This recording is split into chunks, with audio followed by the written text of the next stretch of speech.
വർഷത്തോളം അജയ്യറായാണ് ഇന്ത്യ കലാശപ്പോരിലേക്ക് എത്തുന്നത്. സൂപ്പർ ഫോറിൽ പാകിസ്ഥാനെയും ബംഗ്ലാദേശിനെയും ശ്രീലങ്കയെയും വീഴ്ത്തിയ ആത്മവിശ്വാസവും ഗൗതം ഗംഭീറിനും സംഘത്തിനുമുണ്ട്. പാകിസ്ഥാനെ ഇരുഘട്ടങ്ങളിലും തോൽപ്പിച്ചത് അവസാന മത്സരത്തിലേക്ക് എത്തുമ്പോൾ സൂര്യകുമാറിന് കരുത്തേകും.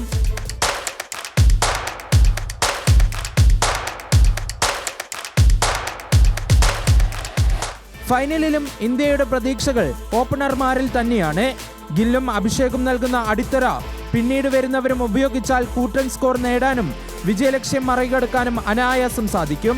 തുടർച്ചയായ 3 മത്സരങ്ങളിലും അർദ്ധ സെഞ്ചുറി നേടിയ അഭിഷേകിന് മുന്നിൽ റെക്കോർഡുകൾ വീഴുമ്പോൾ അത് ഇന്ത്യൻ ആരാധകരെ സംബന്ധിച്ച് താരത്തിലുള്ള വിശ്വാസവും കൂടിയാണ്.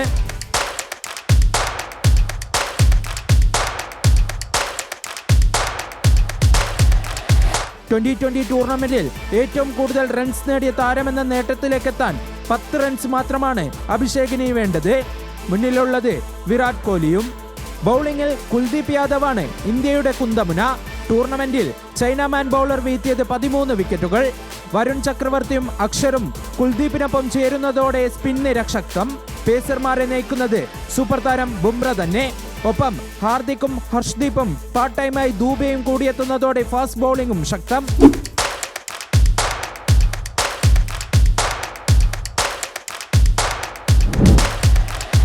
ഫൈനലിലേക്ക് എത്തുമ്പോൾ ഗ്രൂപ്പ് ഘട്ടത്തിലെ പാകിസ്ഥാനല്ല, അടിമുടി മാറിയെത്തുന്ന പാക് ടീമിനെ കരുതിയിരിക്കണം ഇന്ത്യ. അവസാന ലാപ്പിലേക്ക് എത്തുമ്പോൾ കരുത്തുകൂട്ടിയാണ് പാകിസ്ഥാൻ എത്തുന്നത്. 2 തവണ ഇന്ത്യക്ക് മുന്നിൽ തകർന്ന പാകിസ്ഥാന് പകരം വീട്ടാനുള്ള അവസാന അവസരം.